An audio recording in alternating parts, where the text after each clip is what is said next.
Hi, I'm Ronique and welcome to Scorpio Soul Time. We are continuing our beginning tarot spread series, and we're actually going to do a magician card reading spread. And this is a really good one if you are trying to manifest certain things in your life. It can be themes, situations, events. If you're trying to meet a certain person or be in a group with influential people, this is a really great spread to do. And it's based on all of the different areas of the magician card, from the wand to his pointing fingers to the infinity symbol. So check the description below and we will do an 8-card spread here that's going to be all focused on the magician. So what I like to do is pull out the magician card, put it to the side so you know what you are trying to manifest, what you are trying to tap into with the energy, with your spirit guides. And what I like to do is first really think through a question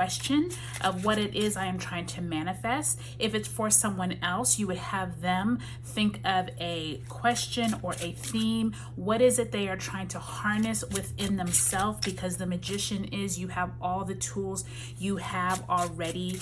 You just need to harness them in order to make them work. So let's say that we ask the question about how is it that I'm going to manifest meeting the right person for a job interview.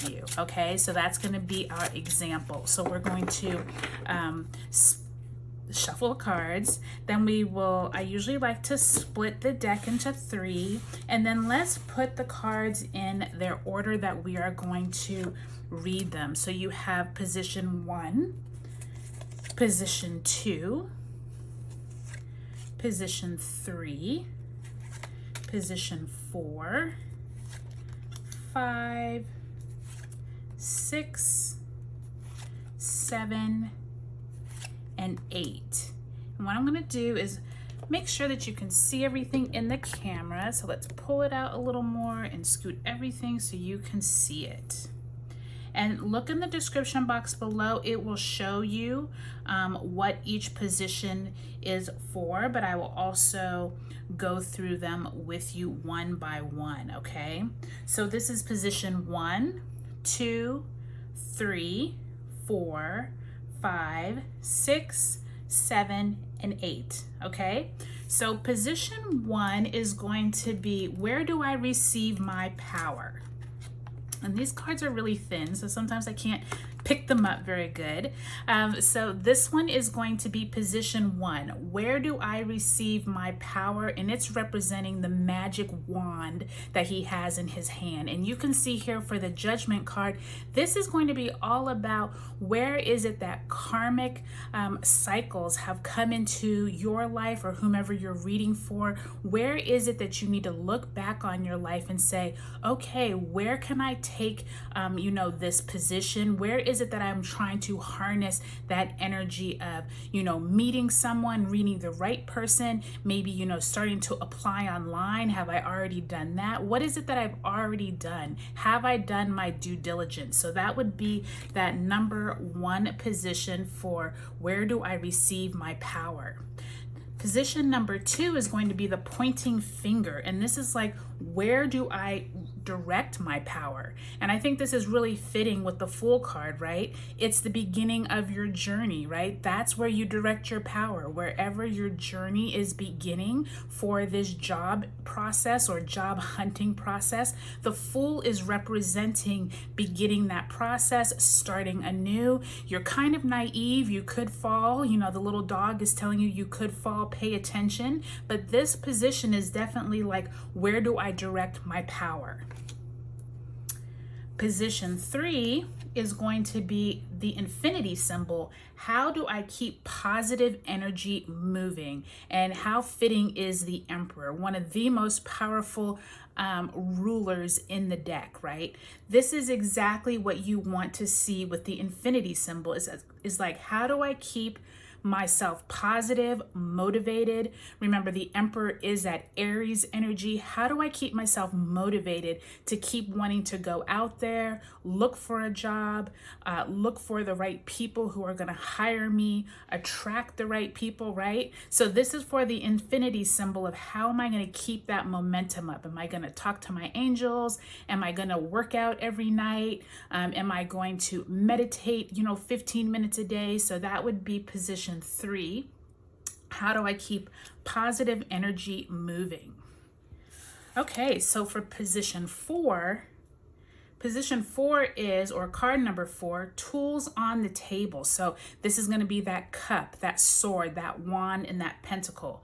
What tools are at my disposal? And you can see here with the 9 of Wands, you're worn out, okay? You have been trying everything. You've been putting in resumes. You've been meeting with people. You've been going through the, classified ads. Whatever it is you've been doing, you are worn out. But the universe is telling you, you still have more tools. Who is it that you haven't reached out to? Have you gone through your people that you know on LinkedIn, on social media? Who are the people that you used to go to school with, right? There's more opportunities out there and tools in your disposal that you have not tapped into. So that would be for position 4. What tools are at my disposal? Okay, so position 5 is what is manifesting, and it actually is symbolized by the roses that are right around the edge of the magician card. So the roses are what is manifesting. I love how the high priestess came in here, because the high priestess is that unknowing, but tapping into your intuition, using what you can't see, right? So you're manifesting more by your spiritual connections as opposed to what you can physically touch and physically see. And so what you are manifesting is this position, card number 5. So for the job interview or trying to find a job, it could be tap into your spiritual side to see how you can manifest meeting someone. All right, so the next position is card number 6, White Lily, what is transforming? And the 8 of Wands is all about lots of energy, lots of information, lots of text message, phone calls, communication. And if you think about it, the White Lily, which is down below on the bottom of the Magician card, the White Lily also symbolizes a purity, right?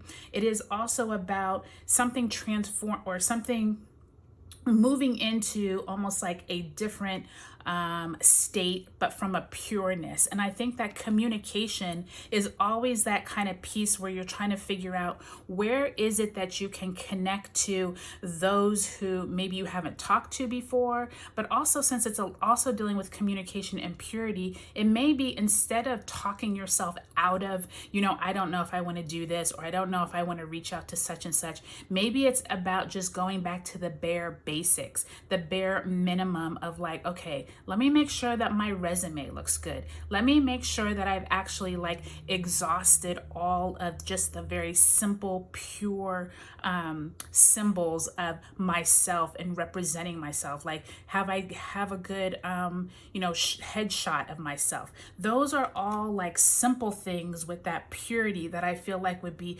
representative of what is transforming with card number 6.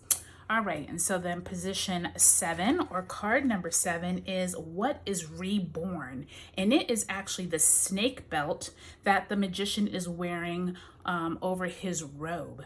So I think it's interesting that we got this 7 of swords in reverse, because the 7 of swords usually has to do with someone stealing possibly some secrets, some ideas, something that you definitely do not want someone around you, or possibly this is you, right? Stealing some ideas from someone else, claiming them as your own. And with this being the snake belt, remember snakes represent being not only reborn, but almost like transforming into a different person, or transforming or ascending into a different version of yourself. And so it's almost like this negativity, right? With someone stealing, it's almost like, where is it that you can remove the negativity of what you're worrying about with looking for a position, looking for a job? Maybe you left a previous job that was really negative and you're bringing that with you into the job seeking process, right? Maybe you're like, okay, I'm never gonna find anything. My last job I didn't like, the person who hired me didn't even know what he was doing, or he didn't ask the right questions. Don't take that negativity into the next place. And I definitely feel like this position of the snake belt, what is reborn, in this process, you really want to make sure you're reviewing how you can rebirth yourself into a different person, right? So I think that that's really helpful with the magician, because you really have the tools, but you almost have to reprogram yourself in order to really take into account what the magician stands for. And then in the last position, we have the 8, which stands for the yellow background. Okay, so the yellow background of the magician is, how does my imagination serve me? Love that we got these 2 of Pentacles, because 2 of Pentacles not only has that infinity symbol, but it also signifies choices, right? You have these options. And we just picked this example of looking for a job, but by the end of this entire journey, it looks like we already have 2 options, or 2 job interviews, possibly 2 job offers. You never know what's going to happen in this last card, but I always think it's interesting how the spirits come into my readings. And so I think here it's basically like, how is it that your imagination, maybe when you came into this process, you were like, I really hope I have 2 offers by time I'm done with this whole, job interviewing and looking for a job. And so I definitely feel like that infinity symbol is indicative of how is it that you have used your imagination to serve you. So I hope that this was like a really helpful spread for you. I think that when you're learning tarot, it's always nice to be able to figure out just an example first and do it on yourself. You don't always have to do it for someone else, but I think that it's nice to be able to use, the magician as that very, it embodies what you are really looking for when you are trying to manifest, right? And with all of the different symbols throughout the card, we have gone through 8 cards really showing how it is that the magician can help you not only attract what you are looking for, but you can also ask the magician to help others. So if you're reading for another person, the magician is a really nice energy to tap into. So I hope that this was really helpful for you all, and please feel free to look at my other beginning tarot reading series. I actually have a playlist that is all for just the spreads, and then there is another beginning tarot that is for learning each card of the Major Arcana and all 4 suits of the Minor Arcana. So feel free to give me a like, and if you haven't subscribed to Scorpio Soul Time, I would love if you would. Talk to you later.